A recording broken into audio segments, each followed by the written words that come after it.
Assalamualaikum warahmatullahi wabarakatuh.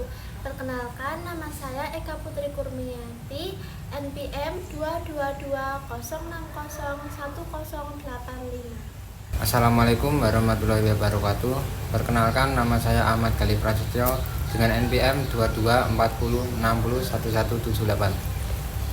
Di sini kami dari kelompok 21 ingin menjelaskan terkait analisis kasus tindak pidana narkotika oleh Coki Pardede ditinjau dari Undang-Undang Nomor 35 Tahun 2009. Untuk yang pertama, saya akan menjelaskan tentang pengertian narkotika.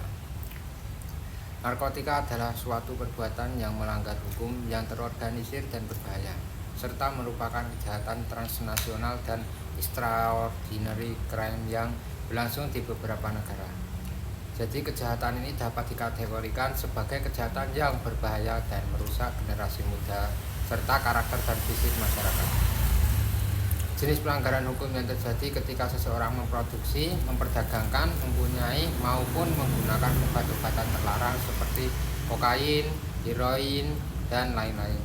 Dalam bahasa lain, tindak pidana narkoba atau narkotika adalah kegiatan ilegal yang melibatkan penggunaan, produksi, atau penjualan obat-obatan yang berbahaya dan berpotensi merusak kesehatan dan kehidupan masyarakat.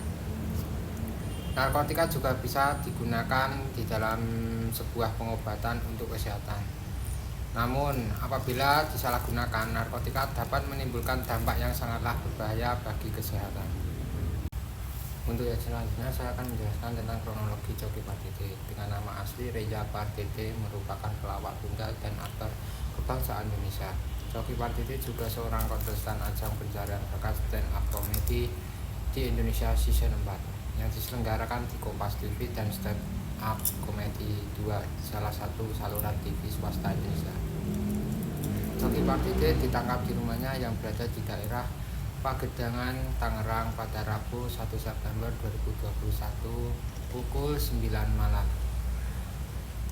Polisi juga menangkap kurir yang bekerja sama dengan Coki, yaitu berinisial WL sebagai pengantar sabu dan AR sebagai pemasok.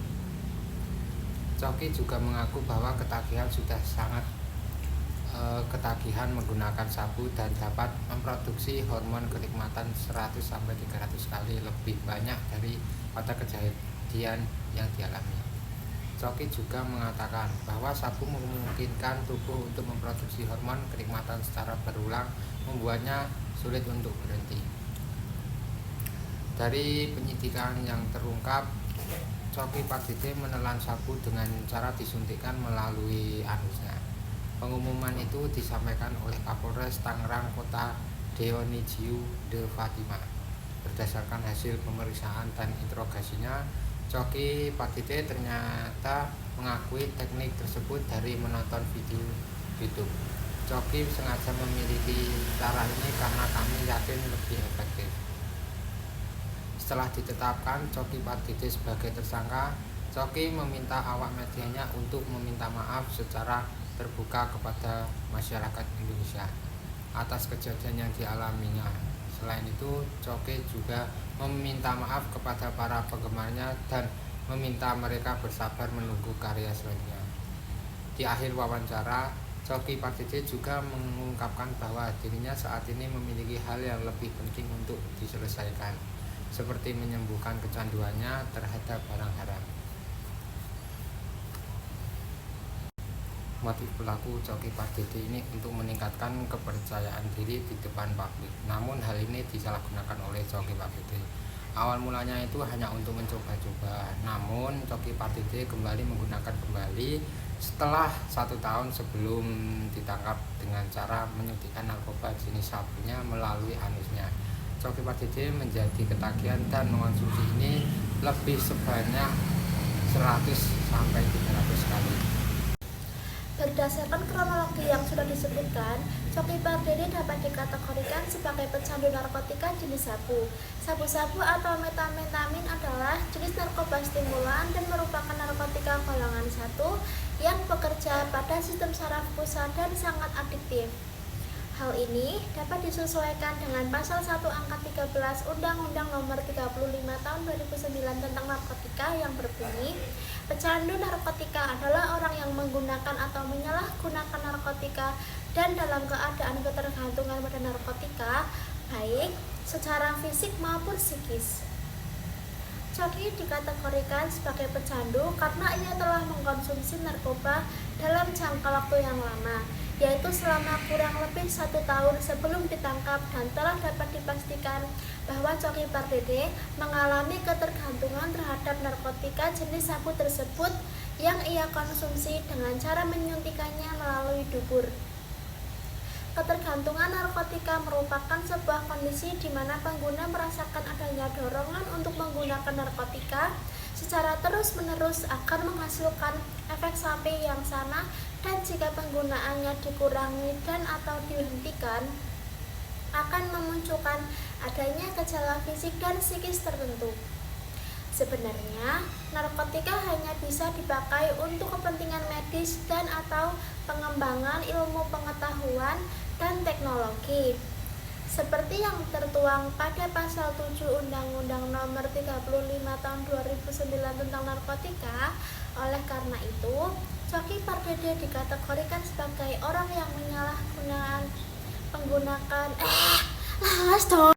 Oleh karena itu, Coki Pardede dikategorikan sebagai orang yang menyalahgunakan penggunaan narkoba seperti yang telah tertuang pada pasal 1 angka 15 yang berbunyi, penyalahguna adalah orang yang menggunakan narkotika tanpa hak atau melawan hukum, karena dalam penggunaannya tidak sesuai dengan ketentuan yang ada pada peraturan perundang-undangan sehingga dapat dikatakan sebagai perbuatan melawan hukum.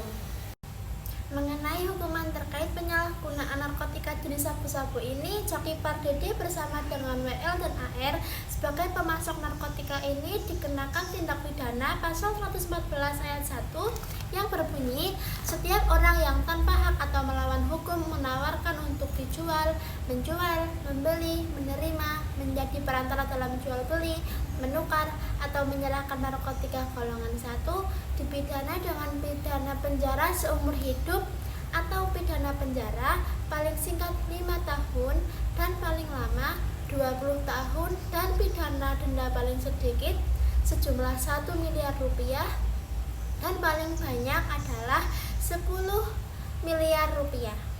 Subs pasal 112 ayat 1 yang berbunyi, setiap orang yang tanpa hak atau melawan hukum memiliki, menyimpan, menguasai, menyediakan narkotika golongan 1 bukan tanaman dipidana dengan pidana penjara paling singkat 4 tahun dan paling lama 12 tahun dan pidana denda paling sedikit yaitu 800 juta rupiah dan paling banyak yaitu 8 miliar rupiah.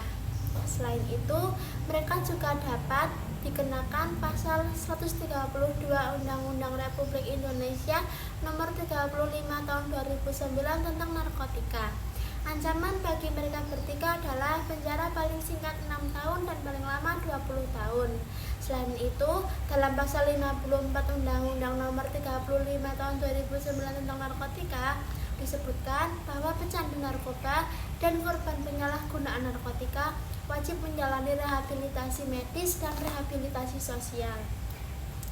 Dalam hal ini, Coki Pardede bersama 2 orang tersangka lainnya yang sudah cukup umur wajib melaporkan dirinya masing-masing atau dilaporkan oleh keluarganya kepada pusat kesehatan masyarakat, rumah sakit, dan atau lembaga rehabilitasi medis dan sosial yang ditunjuk oleh pemerintah agar bisa mendapatkan perawatan dan pengobatan seperti yang dikatakan pada pasal 55 ayat 2 Undang-Undang Nomor 35 Tahun 2009. Selain mendapat rehabilitasi medis maupun sosial, menurut pasal 57 Undang-Undang Nomor 35 Tahun 2009, pecandu narkotika juga dapat diselenggarakan melalui pendekatan tradisional dan keagamaan.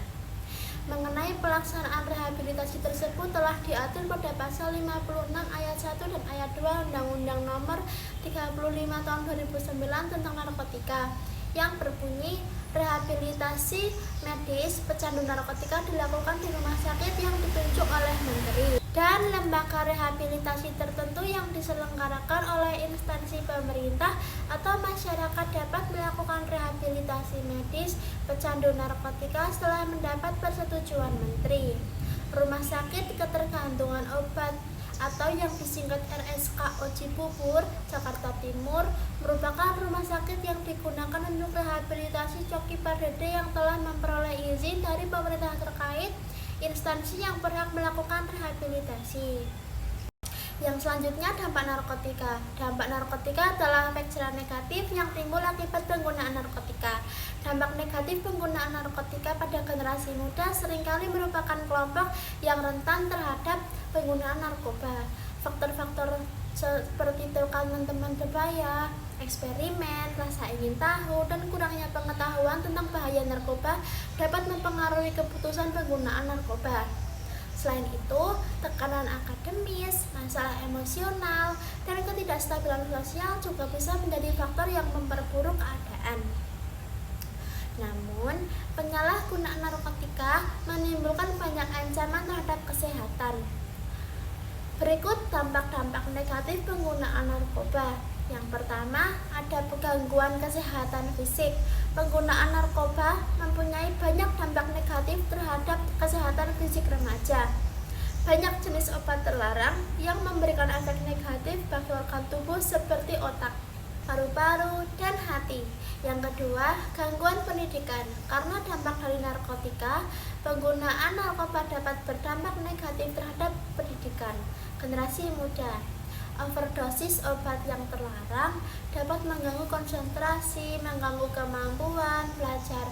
Hal ini juga dapat menyebabkan bagi pendidikan kurang fokus dan nilai akademiknya kurang. Yang ketiga, keterlibatan dalam mengikuti kriminalitas. Paparan obat terlarang juga dapat meningkatkan risiko remaja untuk terlibat dalam aktivitas seperti halnya kriminal. Karena kecanduan narkotika membuat dampak yang buruk juga. Beberapa pengguna narkoba terlibat dalam melakukan hal pencurian, perdagangan narkoba, dan kekerasan. Dampak dari hal kriminalitas ini berpengaruh bagi masyarakat dan keselamatan dirinya sendiri. Faktor penyebab tindak pidana narkotika. Pada penyalahgunaan narkotika tentunya disebabkan oleh beberapa faktor. Faktor tersebut yaitu faktor pendidikan, faktor lingkungan, faktor rendahnya terhadap pemahaman agama, dan faktor keluarga. Di sini saya akan menjelaskan tentang faktor pendidikan terlebih dahulu. Faktor rendahnya pendidikan juga dapat mempengaruhi seseorang melakukan penyalahgunaan penggunaan narkotika. Biasanya, rendahnya pendidikan juga dipengaruhi oleh ekonomi keluarga yang menyebabkan seseorang tidak dapat merasakan bangku pendidikan. Selain itu, mereka juga kurang memiliki wawasan yang cukup rendah terkait bahayanya dampak narkotika. Yang kedua, faktor lingkungan. Faktor pengaruh lingkungan yang buruk juga dapat menyebabkan seseorang terjerumus pada narkotika. Biasanya pada awalnya seseorang mendapat pengaruh dari teman-teman lingkungannya dengan cara membeli narkoba untuk dipakai secara bersamaan. Yang ketiga, ada faktor rendahnya terhadap pemahaman agama. Nilai yang terkandung dalam agama merupakan nilai yang baik dan harus diimani oleh pemeluknya. Akibat dari iman tersebut, seseorang menjadi patuh baik terhadap hal-hal baik yang diperintahkan maupun hal-hal buruk yang dilarang oleh agama. Oleh karena itu, apabila seseorang jauh dari agama, dapat menyebabkan orang tersebut menjadi melawan perintah dan larangan pada agama. Salah satunya yaitu seseorang malah menggunakan narkotika yang jelas-jelas dilarang oleh agama. Yang terakhir, ada faktor keluarga. Keluarga adalah lingkungan yang dapat membangun karakter dan kepribadian seseorang.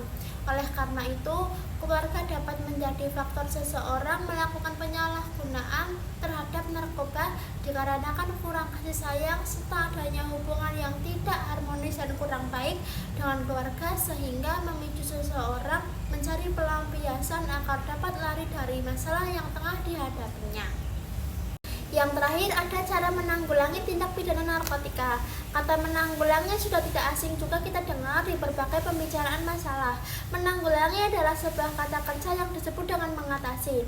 Tindak pidana narkotika juga sudah tidak asing kita dengar karena banyak terjadi dan membawa dampak buruk bagi manusia dan disalahgunakan dengan tidak benar, seperti contohnya pada kasusnya Coki Pardede. Cara menanggulangi permasalahan tindak pidana narkotika ini dapat kita terapkan di diri kita sendiri maupun orang lain. Di dalam buku Mosulman sudah menjelaskan hakikat dalam berbagai upaya cara menanggulangi tindak pidana narkotika.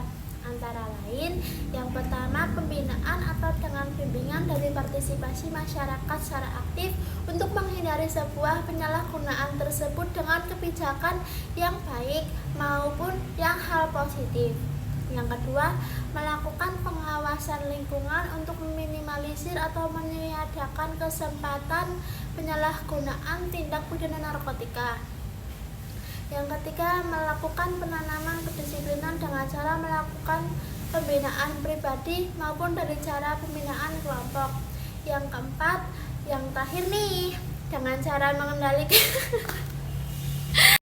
dan yang terakhir, dengan cara mengendalikan situasi khususnya dengan menyangkut beberapa aspek budaya, ekonomi, dan politik yang sangat cenderung dapat merangsang terjadinya penyalahgunaan tindak pidana narkotika. Demikian penjelasan dari kami terkait kasus tindak pidana narkotika oleh Coki Pardede dari kami selaku kelompok 21. Bila mana pada penjelasan kami terdapat kesalahan kata, kami mohon maaf yang sebesar-besarnya. Wabillahi taufiq wal hidayah. Wassalamualaikum warahmatullahi wabarakatuh.